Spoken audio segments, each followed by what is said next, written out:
జనసేన పొత్తులోకి రాంగానే పొత్తు కన్ఫర్మ్ అయిపోయినమ్మటే ఆ జైలు నుంచి బయటకొచ్చి పొత్తు కన్ఫర్మ్ చేసినమ్మటే దాదాపు ఒక వారం, 10 రోజుల తర్వాతయితే ఒక న్యూస్ ఛానెల్‌కి ఇంటర్వ్యూ ఇచ్చినప్పుడు లోకేష్ గారు పవన్ కళ్యాణ్‌కి డిప్యూటీ సీఎం ఇచ్చే అవకాశం ఉంటుందేమో, సీఎం అయితే ఖచ్చితంగా మా నాన్నగారే ఉంటారు, నారా చంద్రబాబు నాయుడు గారే అని చెప్పడంతోటి చాలా దుమారం రేగింది. ఎందుకంటే అదే టైంలో మనకు గూడా సీఎం షేరింగ్ ఉంటుందని వాటి గురించయితే ఎక్కువ చర్చ నడుస్తా ఉంది. ఆ టైంలో లోకేష్ గారు ఆ మాట అనడంతోడైతే పవన్ కళ్యాణ్‌ని అలగడము, ఆ తర్వాత చంద్రబాబు నాయుడు గారు కలవడం అలా కొన్ని విషయాలు జరిగినాయి. అప్పటినుంచయితే కొంచెం పవన్ కళ్యాణ్‌కి, లోకేష్ మధ్య కొంచెం దూరం అయితే పెరిగింది.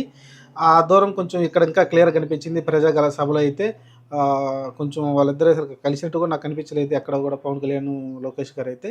ఇది ఓవరాల్‌గా లోకేష్‌నైతే ఈ ఎన్నికల వరకు, ఈ ఎలక్షన్ అయిపోయేంత వరకు అయితే కొంచెం సైలెంట్‌గా ఉంచే ప్రయత్నం చేస్తున్నారు. కాబట్టి ఆయన మంగళగిరి వరకే ఎక్కువ సభలైతే పెట్టుకొని మంగళగిరి ఈసారి గట్టిగా గెలవాలని అయితే ఆయన ప్రయత్నిస్తా ఉన్నారు. కానీ ప్రజాగళం మొత్తం ఏర్పాటు చేసి